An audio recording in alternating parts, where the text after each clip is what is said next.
আসসালামু আলাইকুম, welcome to my channel. আমার আজকের রেসিপি টকজাল খেজুরের আচার। এই খেজুরের আচারটি বানানো যেরকম সহজ, খেতেও কিন্তু খুবই মজা। আপনারা যদি একবার বাসায় বানিয়ে খান, আপনাদের বারবার খেতে ইচ্ছে করবে। চলুন রেসিপিটি শুরু করা যাক। আমি প্রথমে নিয়ে নিলাম খুব সুন্দর করে প্যাকেটিং করা খেজুর। আপনারা সবাই এরকম খেজুর নেওয়ার চেষ্টা করবেন, তাহলে আচারটা সুন্দর হবে। আপনারা আপনাদের পরিমাণ মতো খেজুর নেবেন, যতটুকু আচার বানাতে চান। আমি খেজুর নিয়ে নিলাম এবং পরিমাণ মতো পানি দিয়ে দিলাম। যেহেতু আমার খেজুরটি সুন্দরভাবে প্যাকেটিং করা ছিল, তাই ধোয়ার কোনো প্রয়োজন নেই। একবারে পানি দিয়ে সুন্দর করে মিলিয়ে নেব এবং রেখে দেব 10 মিনিটের মতো। আপনারাও সবাই এরকম খেজুর নেওয়ার চেষ্টা করবেন। আপনারা যে কোনো খেজুরই ব্যবহার করতে পারবেন। যদি আপনাদের খেজুর শক্ত হয় তাহলে অনেকক্ষণ ভিজিয়ে রাখবেন। এরপর আমি নিয়ে নিলাম তেঁতুলের চাটনি। আপনারা যে যার মতো তেঁতুলের আচারও নিতে পারবেন, আবার শুধু তেঁতুলও নিতে পারবেন। যদি নর্মাল তেঁতুল নেন তাহলে কিছুক্ষণ ভিজিয়ে রাখতে হবে। আমিও খেজুর আর তেঁতুল কিছুক্ষণ ভিজিয়ে রাখলাম এবং খেজুরের থেকে এখন আমি বিচিগুলো সরিয়ে নেব। অনেকটা বিচি সরিয়ে নেব, তাহলে আচারটা সুন্দর হবে। এরপর আমি নিয়ে নিলাম আখের গুড়। আপনারা আখের গুড় দেওয়ার চেষ্টা করবেন, বা যে কোনো গুড় দিলে আচারটা সুন্দর হয়, কালারটাও সুন্দর আসে। এবং আপনারা চিনিও দিতে পারবেন যে যার মতো। তারপর আমি নিয়ে নিলাম 1/2 কাপ সরষের তেল, এবং আপনারা বেশি বেশি তেল দেওয়ার চেষ্টা করবেন, তাহলে আচারটা সুন্দর থাকে। বেশি তেল দিলে ভিনেগার দেওয়ার প্রয়োজন হয় না। এরপর আমি আধা ভাঙা 5 ফোড়ন গুঁড়ো করে নিয়েছি। আমি 5 ফোড়ন আগে থেকে ব্লেন্ড করে নিচ্ছিলাম, আধা ভাঙা করে নিয়েছি। এবং আমি তেঁতুলের চাটটা দিয়ে দিলাম। এটাকে ভালোভাবে কষিয়ে নেব। তেঁতুলের চাটটাকে সুন্দর করে কষিয়ে নিতে হবে, ভাজা ভাজা করে নেবেন, অনবরত নাড়তে হবে।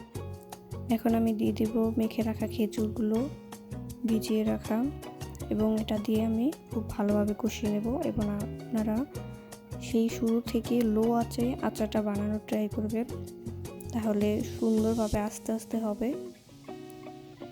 এভাবে লো আঁচে আচারটা 2 মিনিট জাল করে নেব। সুন্দর করে নেড়ে চেড়ে ভালো করে তেলটাকে মিশিয়ে নিতে হবে আচারের সাথে। এরপর আমি যে গুড়টাকে ভিজিয়ে রেখেছিলাম অর্ধেকটা দিয়ে দেব, যার যার মিষ্টি অনুযায়ী দেবেন। যদি আমার প্রয়োজন পড়ে তাহলে আমি আবার দেব। আমি অর্ধেকটা দিয়ে দিলাম এবং সুন্দর করে নেড়ে চেড়ে নেব। আপনারা যে যার মতো মিষ্টি পছন্দ করেন যেরকম, ওরকমই দিবেন, এবং ঝাল পছন্দ করলে আপনাদের অনুযায়ী ঝাল দেবেন। আবারও লো আছে আমি গুড়গুলো অনবরত নেড়ে চেড়ে মিশিয়ে নিলাম। এবং এখানে আমি 1 টিস্পুন পরিমাণ মতো লবণ দিয়ে দিলাম। আপনারাও প্রথমে অল্প কিছু লবণ দিয়ে দিবেন, যদি লাগে তাহলে পরে আবার দিতে পারবেন। লবণ দিয়ে দেওয়ার পর খুব ভালোভাবে লো আছে আবারও নেড়েচে নিতে হবে। এরপর দিয়ে দিলাম 1 টিস্পুন চিলি ফ্লেক্স। আমি আগে থেকেই ব্লেন্ড করে রেখেছিলাম, সেটাই দিয়ে দিলাম। আপনারা আপনাদের ঝাল অনুযায়ী যে যেরকম ঝাল পছন্দ করেন ওই রকমভাবে দিবেন। আমরা একটু ঝাল পছন্দ করি, তাই আমি একটু বেশি দিলাম, প্রয়োজনে আরও একটু দেব। এভাবে আবার সুন্দর করে নেড়ে চেড়ে নিলাম। দেখুন কি সুন্দর একটা ইয়াম্মি একটা কালার চলে আসছে। আবারও আমি দিয়ে দিলাম, যেহেতু আমাদের ঝাল পছন্দ সবারই। আবার সুন্দর করে নেড়ে নিলাম। আবারও আমি খুব সুন্দর করে লো আঁচে জাল করে নিলাম, এবং আমি টেস্ট করে দেখলাম কীরকম হয়েছে, এবং আমার সব কিছু পারফেক্ট হয়েছে, একদম পারফেক্ট। কত সুন্দর কালার আসছে।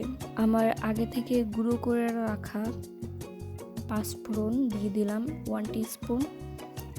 এরপর আমার সব কিছু দেওয়া শেষ। এবার আমি কিছুক্ষণ নেড়ে চেড়ে ভালোভাবে তারপর আমি নামিয়ে নেব। আবার আমি খুব সুন্দর করে নেড়ে চেড়ে পানি শুকিয়ে নিলাম। যখন আপনাদের আচার এরকম ঘন হয়ে যাবে আপনারা বুঝতে পারবেন, তখনই সার্ভ করতে পারবেন। এবং আচারগুলো সুন্দর করে নামিয়ে নিলাম।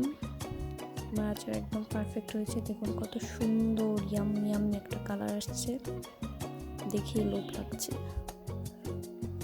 রেসিপিটি পছন্দ হলে অবশ্যই সাবস্ক্রাইব করে যাবেন, আর যদি ফেসবুক পেজ থেকে দেখে থাকেন অবশ্যই ফলো দিয়ে লাইক দিয়ে পাশে থেকে যাবেন। আল্লাহ হাফেজ।